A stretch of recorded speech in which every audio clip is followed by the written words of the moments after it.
Number 3 है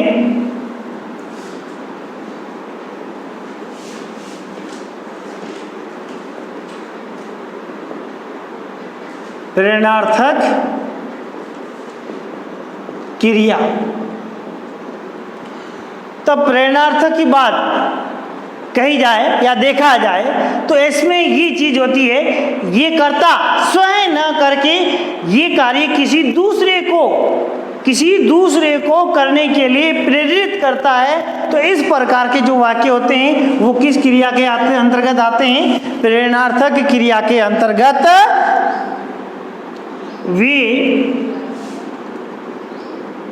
क्रियाएं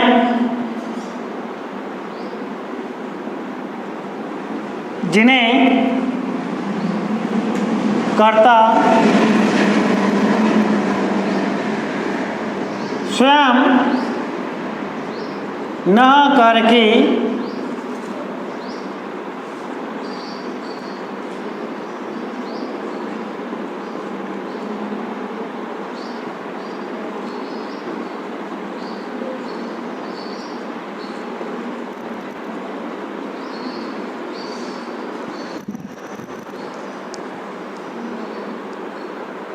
करवाता है तो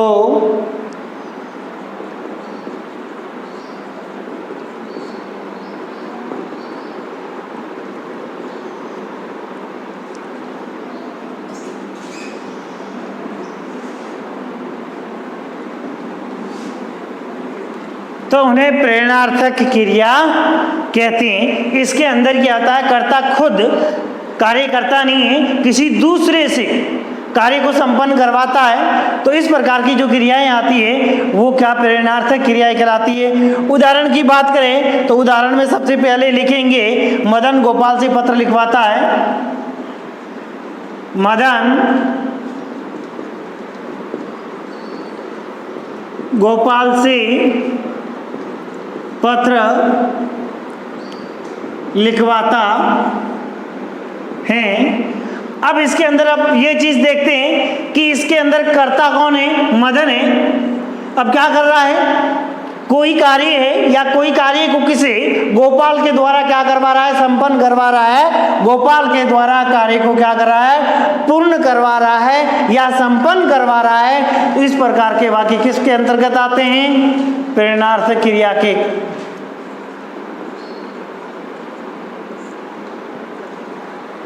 ये प्रेरणार्थक क्रिया के अंतर्गत आते हैं। अब नंबर 4 पे बात की जाए तो पूर्वकालिक क्रिया।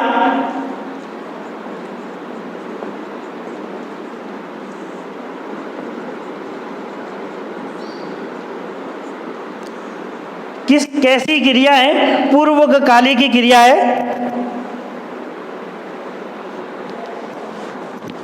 तो बात करें पूर्वकालिक क्रिया है जब किसी वाक्य में दो क्रियाएं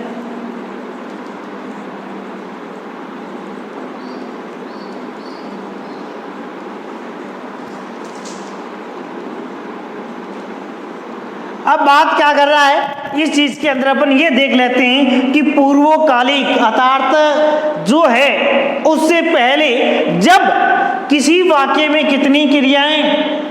2 क्रियाएं प्रयुक्त हुई हो। जब किसी वाक्य के अंदर क्या हो? 2 क्रियाएं प्रयुक्त हुई हो और एक क्रिया संपन्न होने के बाद या प्रयुक्त होती है और फिर दूसरी क्रिया आती है, तो वो किस प्रकार की क्रियाएं कहलाती है? वो पूर्वकालिक क्रियाएं कहलाती है। जिसके अंदर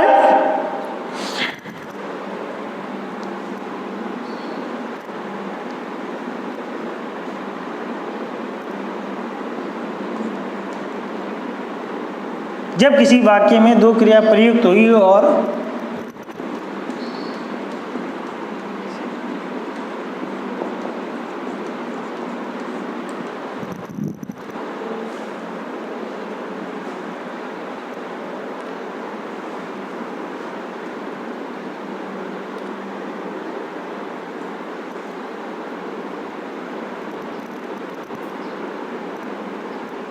एक क्रिया दूसरी क्रिया से पहले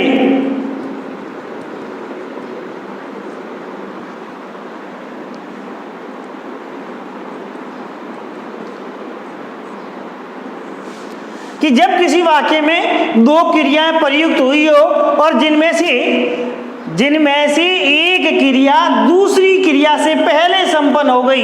एक क्रिया है वो दूसरी क्रिया, दो क्रिया लगी हुई है लेकिन दोनों क्रिया में से एक क्रिया पहले संपन्न हो रही है और दूसरी क्रिया उसके बाद।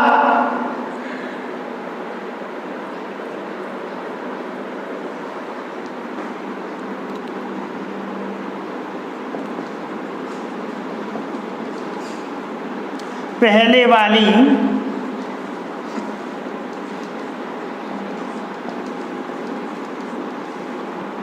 क्रिया को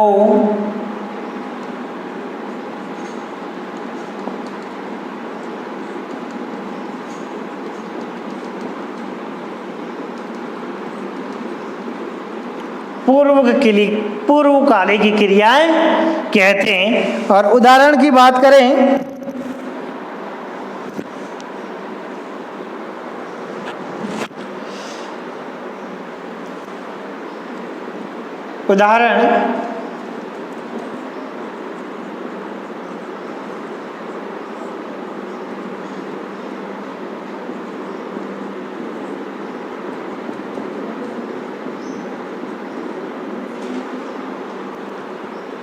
अब इसके अंदर देखो,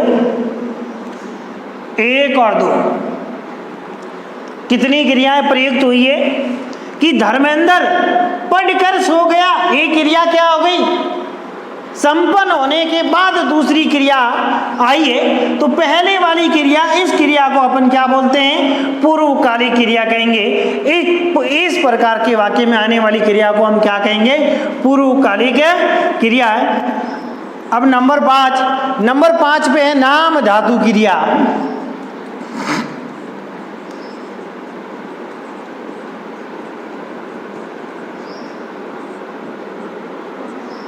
तो इसकी बात की जाए तो वह क्रियापद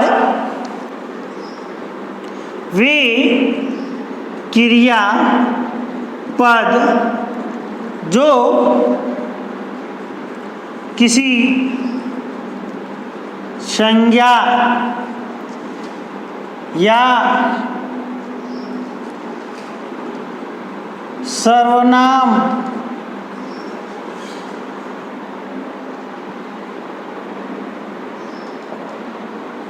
या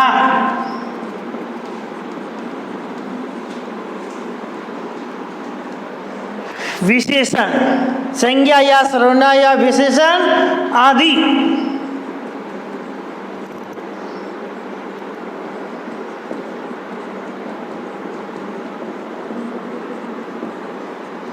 तो नाम धातु क्रिया तो वे क्रियापद जो किसी संज्ञा, सर्वनाम या विशेषण आदि से बनते हैं वो किस प्रकार की क्रियाएं कहलाती है, नाम धातु क्रियाएं कहलाती है। जो सिर्फ 3 चीजों से ही बनती है, संज्ञा, सर्वनाम या विशेषण।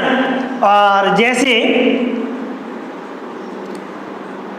उदाहरण की बात की जाए तो जैसे रंगना क्या है, रंगना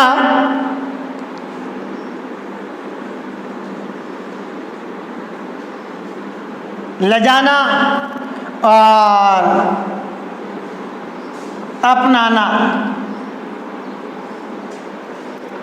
अब इस चीज के अंदर देखते हैं तो ये रंग एक क्या है, अलग है, और लजा क्या है, अलग है, और अपना क्या है, अलग है। अब इनके तीनों के पीछे क्या लगा है, ना लगाकर क्या बनाई है, या संज्ञा है, या सर्वनाम है, या विशेषण है।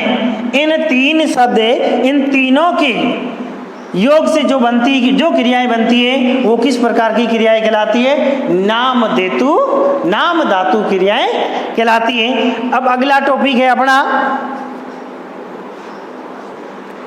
वो है कृदंत क्रियाएं। छठा है किस प्रकार की क्रियाएं?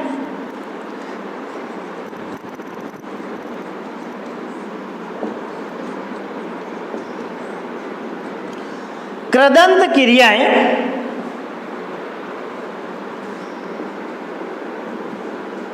वे क्रियापद जो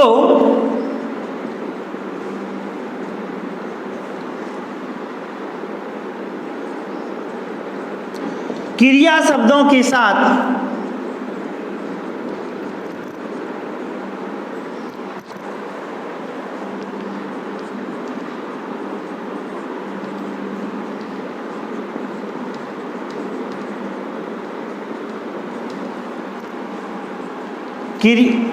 क्रिया शब्दों के साथ प्रत्यय लगने से बनते हैं, उन्हें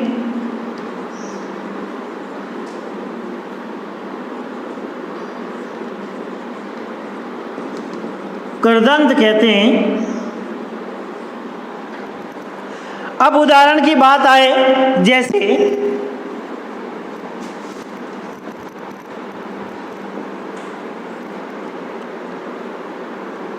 चल।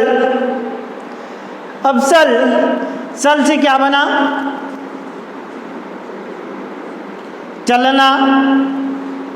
और सल से बोला चलना और चलता, और चलते से क्या बन गया?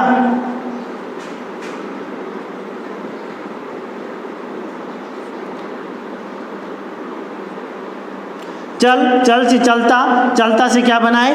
चलकर।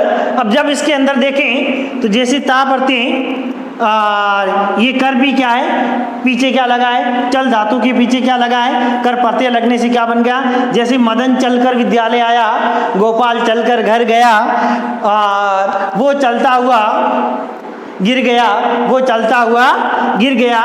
इस प्रकार के जो वाक्य हैं, वो जो इस प्रकार के वाक्यों में जो क्रियाएं आती हैं, वो क्रियाएं कृदंत कहलाती हैं। और कृदंत क्रियाएं केवल क्रिया के साथ प्रत्यय लगने से बनती है। नंबर 7 पे सजातीय क्रिया।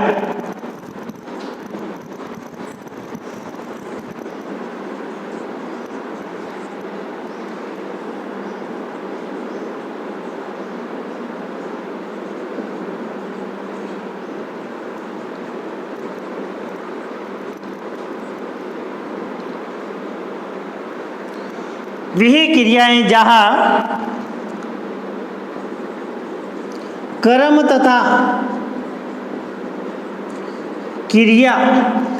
तथा क्रिया दोनों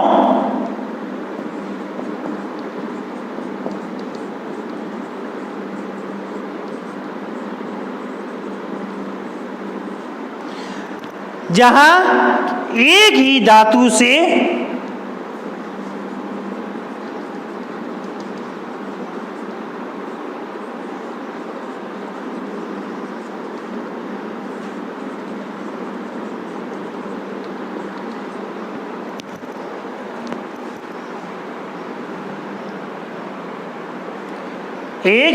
से बनकर 7 प्रयुक्त हुई हो।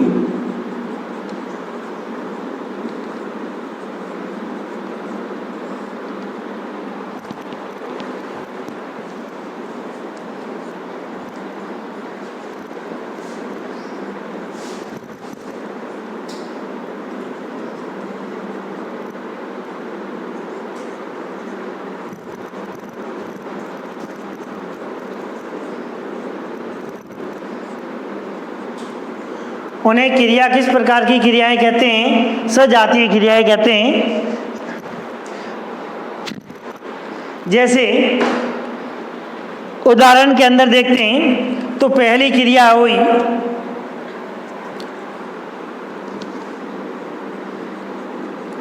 जैसे भारत ने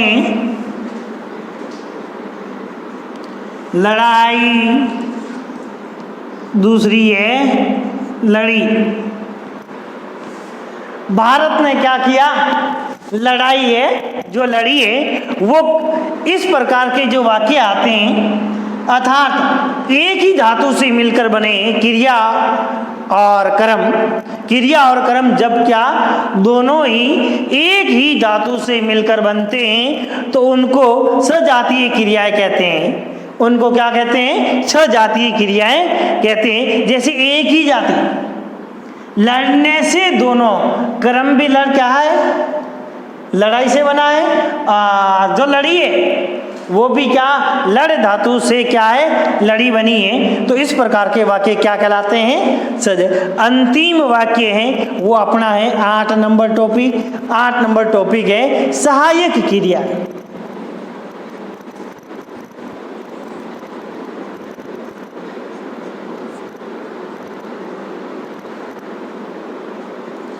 किसी भी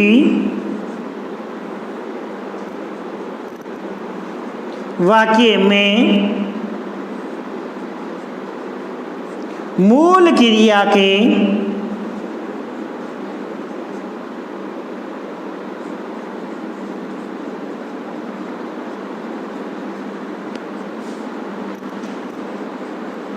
करने वाला पद क्या कहलाता है? सहायक क्रिया कहलाता है।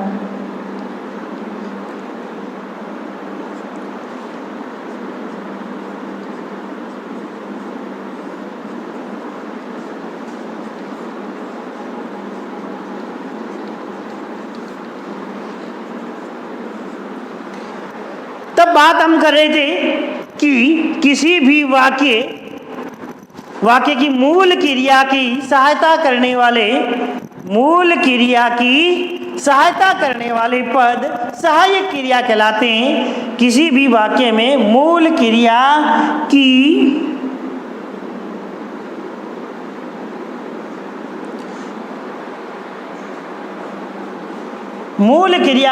सहायता करने वाले अर्थात सहयोग करने वाले जो पद होते हैं उन पदों को अपन क्या कहते हैं? सहायक क्रिया। उदाहरण जैसे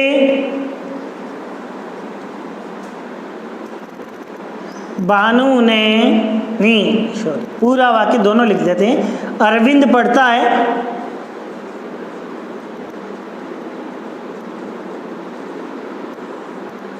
और भानु ने अपनी पुस्तक मेज पर रख दी। तो ऐसे जो वाक्य आते हैं वो क्या कहलाएंगे?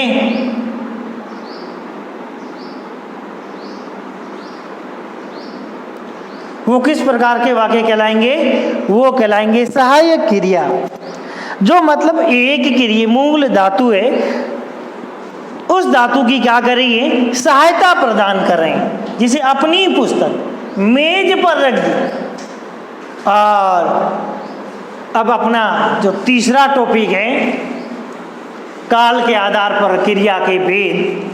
काल के आधार पर क्रिया के भेद। काल के आधार पर क्रिया के भेद की जो बात की जा रही है तो क्रिया के आधार, काल के आधार पर क्रिया के 3 भेद बताए गए हैं या 3 भेद किए जा सकते हैं, जिसके अंदर हम बात करते हैं।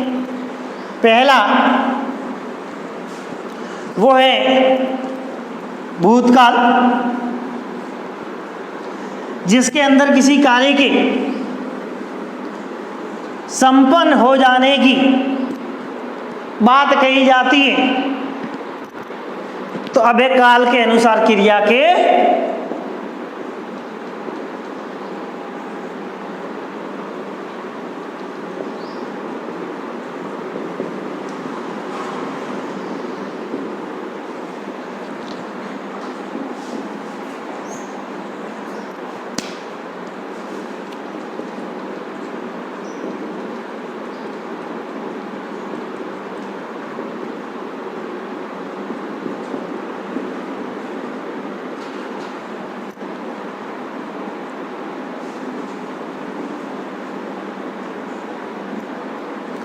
अब काल के अनुसार क्रिया के कितने भेद बताए गए हैं? 3। पहला है भेद है, पहले भेद की बात की जाए तो पहला भेद है भूतकाल।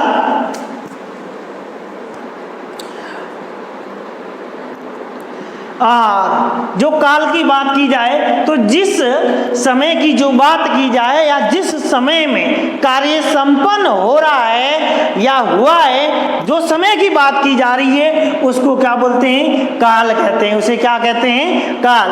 अब काल के अनुसार क्रिया के भेद पहला है, पहला भेद है भूतकाल क्रिया, भूतकालिक क्रिया।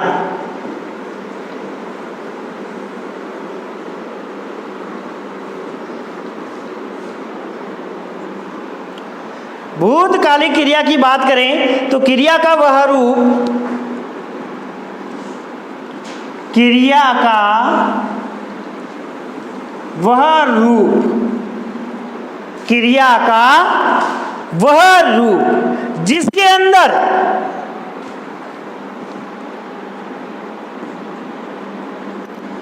जिसके द्वारा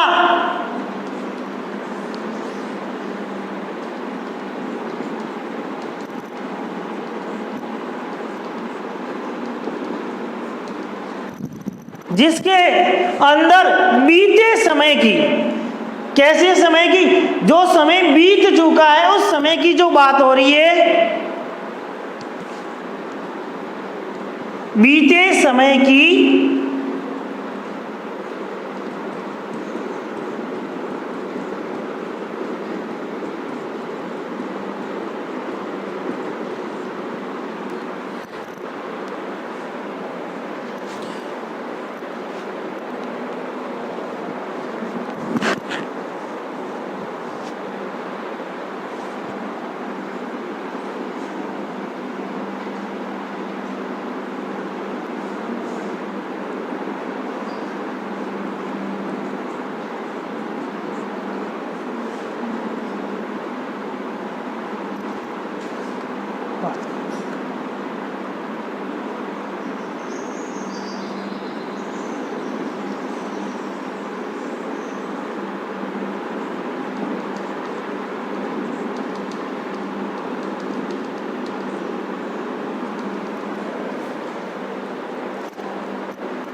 बातों का ज्ञान करवाने वाले शब्दों को भूतकालिक क्रिया कहते हैं। यहाँ जो शब्द या जिन शब्दों के द्वारा हमें ये ज्ञात होता है कि समय बीते हुए समय की बात हो रही है तो हम उसे क्या कहते हैं? भूतकालिक। और नंबर 2,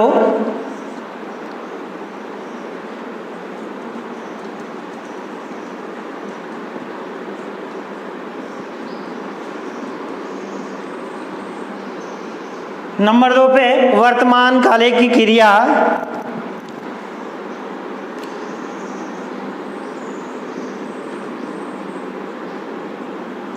क्रिया का वह रूप जिनके द्वारा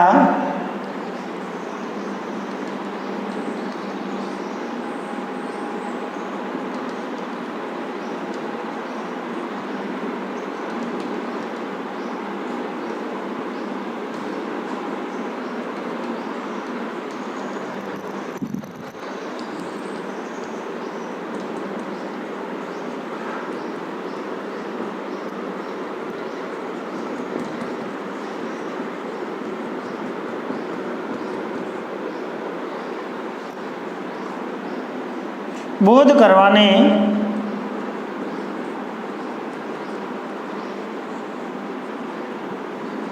वर्तमान कालिक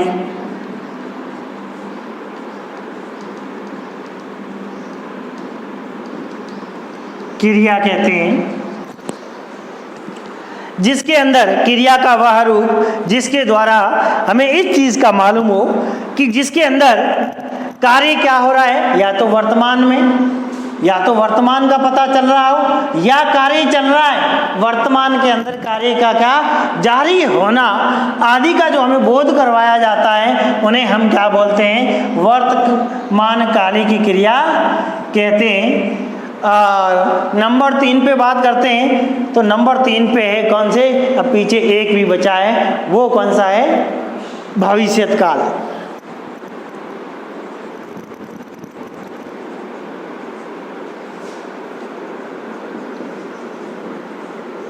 भविष्यत काली के क्रियाएं या क्रिया। अब इसके अंदर देखते हैं,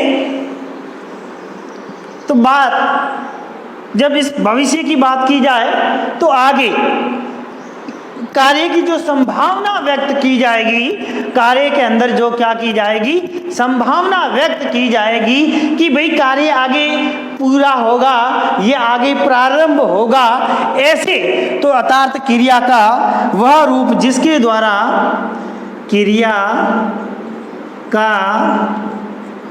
वह रूप जिसके द्वारा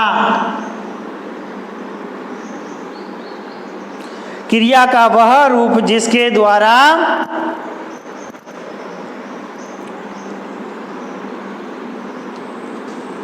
आने वाले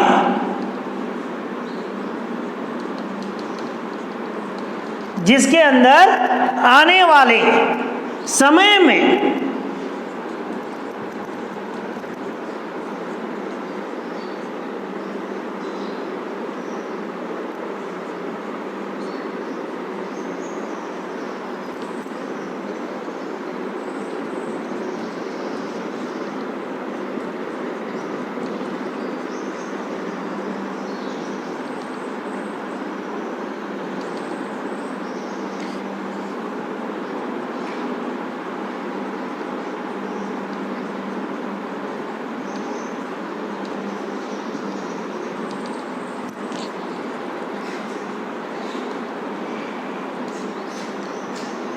उन्हें भविष्यत काली की क्रियाएं कहते हैं। देखो, जब उदाहरण की बात की जाए तो पहला उदाहरण ये देख लो,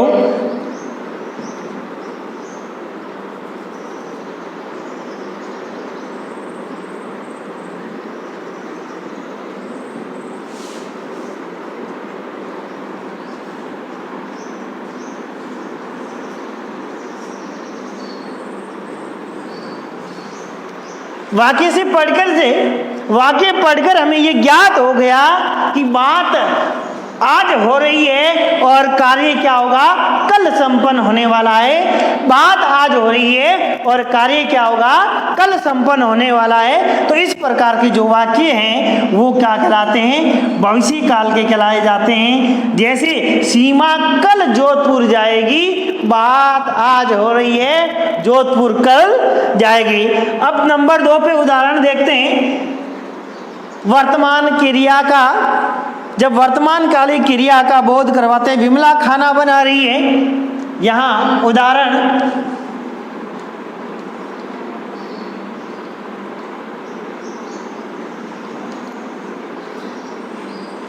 खाना बना रही हैं,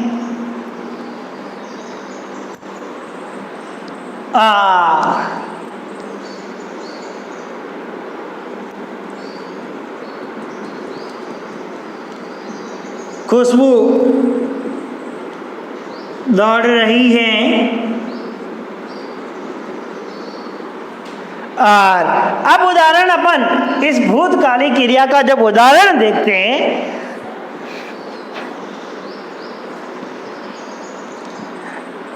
तब पहला उदाहरण इसमें यही होगा, सलीम ने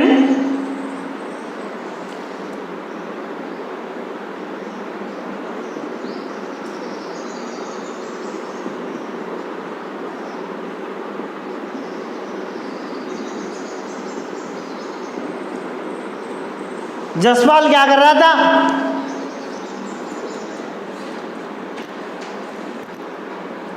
पुस्तक पढ़ रहा था। इस प्रकार से अपना टॉपिक पूर्ण होता है। और इसके साथ ही एक है जो विकारी थे, विकारी टॉपिक है अपना पूर्ण होता है। और नेक्स्ट वीडियो के अंदर हम पढ़ेंगे अविकारी पद। नेक्स्ट वीडियो के अंदर हम पढ़ेंगे अविकारी पद।